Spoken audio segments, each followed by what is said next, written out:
15 अगस्त 1947 को देश आज़ाद हुआ। आज़ाद हिंदुस्तान का पहला प्रधानमंत्री बने पंडित जवाहरलाल नेहरू, और इसी पंडित जवाहरलाल नेहरू जी के मंत्रिमंडल में शामिल किए गए एकात्म मानव विचारधारा पंडित श्यामा प्रसाद मुखर्जी। पंडित श्यामा प्रसाद मुखर्जी उद्योग एवं आपूर्ति मंत्री बनाए गए।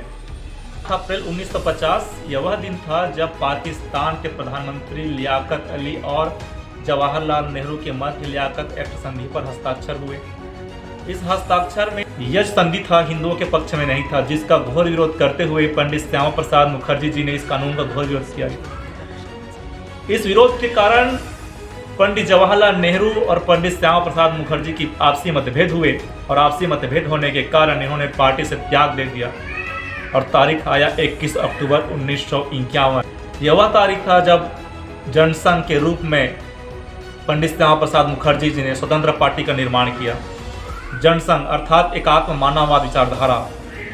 1951 में ही अटल बिहारी वाजपेयी जी ने जनसंघ में प्राथमिक सदस्य के रूप में सदस्यता ग्रहण किए थे।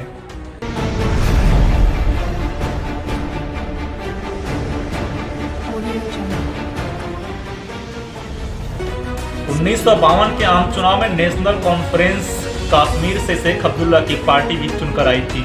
शेख अब्दुल्ला ने स्वतंत्र कश्मीर को स्वतंत्र राष्ट्र घोषित करने के लिए संसद में याचिका दायर की। इस शेख अब्दुल्ला की मांग को पंडित जवाहरलाल नेहरू ने प्रस्तावित करते हुए पास करते हुए कश्मीर को स्वतंत्र राष्ट्र घोषित कर दिया, परंतु पंडित श्यामा प्रसाद मुखर्जी इस कानून का घोर विरोध करते हुए यह नारा देते हुए कश्मीर पर कूच किए कि एक देश में 2 संविधान, 2 विधान और 2 प्रधान नहीं चलेगा। परंतु पंडित श्यामा प्रसाद मुखर्जी को गिरफ्तार किया जाता है और जेल में दाखिल किया जाता है। जेल में दाखिल करने पर उनकी स्वास्थ्य खराब होती है और उनको अस्पताल में दाखिल किया जाता है, और अस्पताल में ही उनकी मृत्यु हो जाती है। 22 जून 1953 को उनकी स्वास्थ्य खराब होती है, और 23 जून 1953 को सुबह यह संदेश आता है कि पंडित श्यामा प्रसाद मुखर्जी नहीं रहे। अचानक पंडित श्यामा प्रसाद मुखर्जी की मृत्यु की खबर सुनकर भारतवर्ष में पूरा शोक का लहर उमड़ पड़ा। आखिर कैसे हुई उनकी मृत्यु? क्या स्वास्थ्य खराब होने से मृत्यु हुई थी? और देश में विद्रोह होने लगे। 15 अगस्त 1953 को शेख अब्दुल्ला को कश्मीर के प्रधानमंत्री पद से हटाया गया। 55 के आम चुनाव में अटल बिहारी वाजपेयी जी प्रथम बार जनसंघ प्रत्याशी के रूप में चुनाव मैदान पर उतरे, और अटल जी को पहली चुनाव हार का सामना करना पड़ा। 1957 को आम चुनाव जब अटल बिहारी वाजपेयी जी 3 स्थानों से चुनाव दाखिल करते हैं, मथुरा, बलरामपुर एवं लखनऊ से। जीत मिलते उसे बलरामपुर से, और निरंतर बलरामपुर सीट से ही अटल बिहारी वाजपेयी जीतते चले आए। 1967-68 का दौर आया।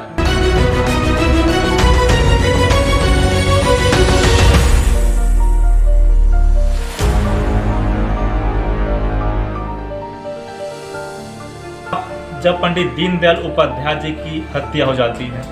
पंडित श्यामा प्रसाद मुखर्जी के पश्चात पार्टी को संभालने की जवाबदारी पंडित दीनदयाल के ऊपर आ गई। पंडित दीनदयाल उपाध्याय जी महज कुछ ही समय उसके अध्यक्ष के दायित्व पर बने हुए थे। तभी कालीकट अधिवेशन में सम्मिलित होने के लिए वह निकल पड़े। उत्तर प्रदेश के मुगल सराय रेलवे स्टेशन, तारीख था फरवरी 1968, जब पंडित दीनदयाल उपाध्याय की 100 स्टेशन के खंभा नंबर 1276 के पास पंडित दीनदयाल उपाध्याय जी की लाश मिली, 100 मिली। उस समय देश शोकाकुल हो गया कि पंडित जी की हत्या ऐसे कैसे, और नहीं रहे। पंडित दीनदयाल उपाध्याय एकात्म मानववाद विचारधारा की प्रवर्तक शहीद हो गए। समय आया 1975 का, आपातकाल का दौर। भारतीय जनता पार्टी ने वो आपातकाल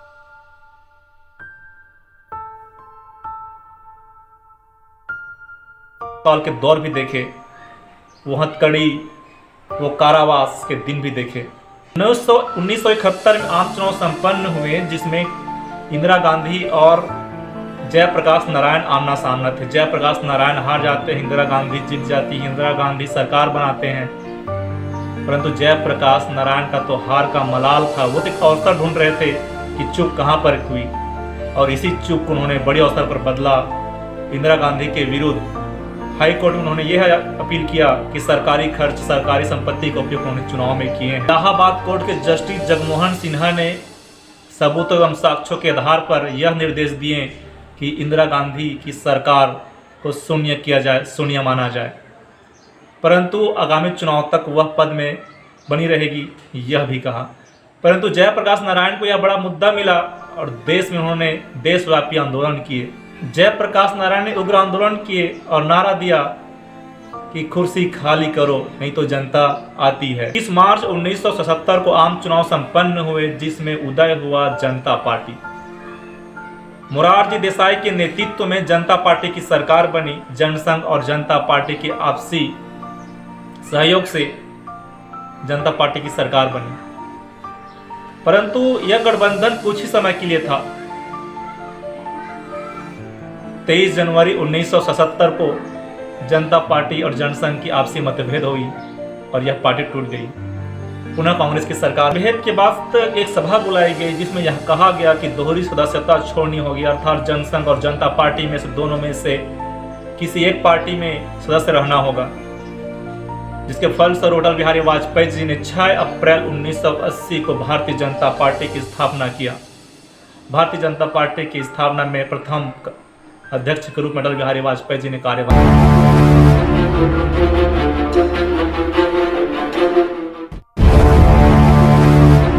1984 का वो दौर जब इंदिरा गांधी जी की हत्या हो जाती है, इंदिरा गांधी जी की मृत्यु हो जाती है। इंदिरा गांधी जी की मृत्यु का लहर होने के कारण भारतीय जनता पार्टी को पूरे लोकसभा चुनाव में पूरे देश में सिर्फ 2 सीट पर विजय प्राप्त होती। आंध्र प्रदेश से चंदू पटिया रेड्डी और गुजरात से A.K. पटेल ने जीत हासिल की थी। यहाँ तक कि लाल कृष्ण आडवाणी, मुरली मनोहर जोशी और अटल बिहारी वाजपेयी जैसे दिग्गज नेताओं को भी चुनाव में हार का सामना करना पड़ा था। हार के पश्चात भारतीय जनता पार्टी ने राम मंदिर को बड़ा मुद्दा बनाया और लाल कृष्ण आडवाणी ने 1990 के दौर पर भव्य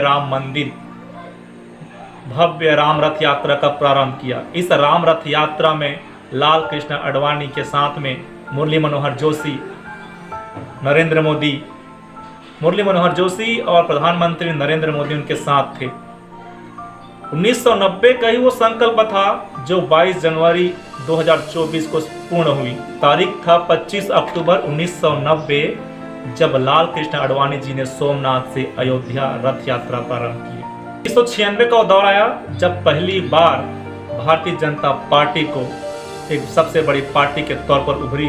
16 मई 1996 को प्रथम बार देश के प्रधानमंत्री बने राष्ट्रपति शंकर दयाल शर्मा ने प्रथम बार।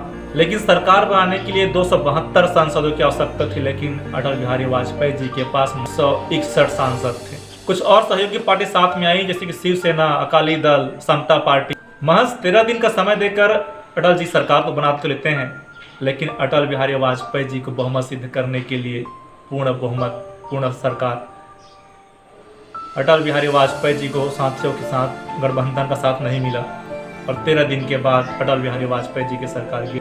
1996 के उस चुनाव में वो दौर आया। 1998 का दौर जब भारतीय जनता पार्टी पुनः सबसे बड़ी पार्टी के तौर पर पुनः उभरी और इस बार इतने 182 सांसदों के साथ भारतीय जनता पार्टी 182 सीटों के साथ भारतीय जनता पार्टी मजबूत पार्टी के तौर पर उभरी।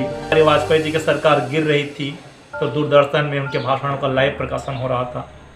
उनके भावुक भाषणों को सुनकर लोगों के आंखों में आंसू बहने लगे और 1998 का वो आम चुनाव जब भारतीय जनता पार्टी को स्वतंत्र सरकार बनाने के लिए बहुमत मिला और 182 सीट के साथ उन्होंने स्वतंत्र सरकार बनाई और एनडीए का गठन भी किया। 1998 में राष्ट्रपति KR नारायणन ने अटल बिहारी वाजपेयी जी को दूसरी बार देश के प्रधानमंत्री के लिए शपथ। 12 मई 1998 का वह शुभ दिन जब पोखरण में परमाणु परीक्षण किया गया। इस परमाणु परीक्षण में अमेरिका का घोर दबाव था, उसके बावजूद भी निडर निर्भीक अटल जी ने परमाणु परीक्षण किए और देश को परमाणु शक्ति के रूप में जागृत किया। At 15:45 hours, India conducted 3 underground nuclear tests. 3 मई 1999 को देश में कारगिल युद्ध होते हैं। उस समय अटल बिहारी वाजपेयी जी की सरकार पुनः गिर चुकी थी, परंतु अटल बिहारी वाजपेयी जी ने जिस प्रकार कारगिल युद्ध पर विजय हासिल की, देश की जनता ने अटल बिहारी वाजपेयी जी के ऊपर भरोसा जताया और अक्टूबर 1999 को अटल बिहारी वाजपेयी जी तीसरी बार देश के प्रधानमंत्री बने।